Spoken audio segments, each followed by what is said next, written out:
അങ്ങനെ പുൽക്കൂടിൻ്റെ പണി ഏകദേശം ഫിനിഷ് ആയിട്ടുണ്ട്. ഈ ഒരു പുൽക്കൂട് നിർമ്മിച്ചിരിക്കുന്നത് വയറിങ്ങിന് ഉപയോഗിക്കുന്ന PVC പൈപ്പ് ഉപയോഗിച്ചിട്ടാണ്.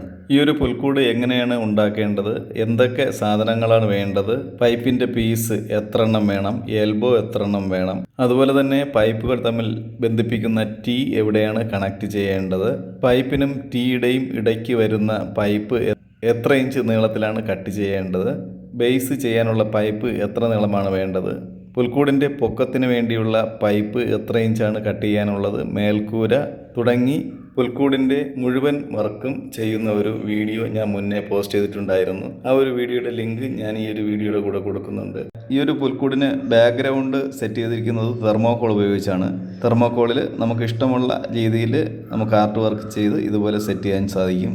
ഈ ഒരു പുൽക്കൂടിൻ്റെ മേൽക്കൂര ചെയ്യാനായിട്ട് കാർബോർഡാണ് ഉപയോഗിച്ചിരിക്കുന്നത്. കാർബോർഡ് മേൽക്കൂരയ്ക്ക് സൈസായിട്ട് കട്ട് ചെയ്തതിനു ശേഷം ഈ കാണുന്നത് പോലെ ചരിച്ച് വെച്ചതിന് ശേഷം അതിന് മുകളിൽ വൈക്കോല് വിതറുക. വൈക്കോല് വിതറിക്കഴിഞ്ഞാൽ ഇതുപോലെ വളരെ മനോഹരമായിട്ടുള്ള ഒരു മേൽക്കൂര ഉണ്ടാക്കിയെടുക്കാനായിട്ട് സാധിക്കും. ഈ ഒരു പുൽക്കൂടിന് സൈഡിലായി കാണുന്ന വേലി ചെയ്തിരിക്കുന്നത് തെർമോക്കോൾ കട്ട് ചെയ്തിട്ടാണ്. തെർമോക്കോൾ കട്ട് ചെയ്തതിന് ശേഷം പെയിൻറ് ചെയ്തിട്ടാണ് ഈ ഒരു വേലി ഉണ്ടാക്കിയിരിക്കുന്നത്. നിങ്ങളുടെ കലാവാസന അനുസരിച്ച് ഈ ഒരു പുൽക്കൂടിനെ വീണ്ടും വളരെ മനോഹരമാക്കി എടുക്കാൻ സാധിക്കും. വീഡിയോയുടെ ലിങ്ക് ഞാൻ കമൻറ്റ് ബോക്സിൽ കൊടുത്തിട്ടുണ്ട്. അപ്പോൾ വീഡിയോ ഇഷ്ടപ്പെട്ടു എന്നുണ്ടെങ്കിൽ ജസ്റ്റ് ഒന്ന് സപ്പോർട്ട് ചെയ്യുക. മറ്റൊരു വീഡിയോയുമായിട്ട് വീണ്ടും വരുന്നതുവരെ ബൈ ബൈ.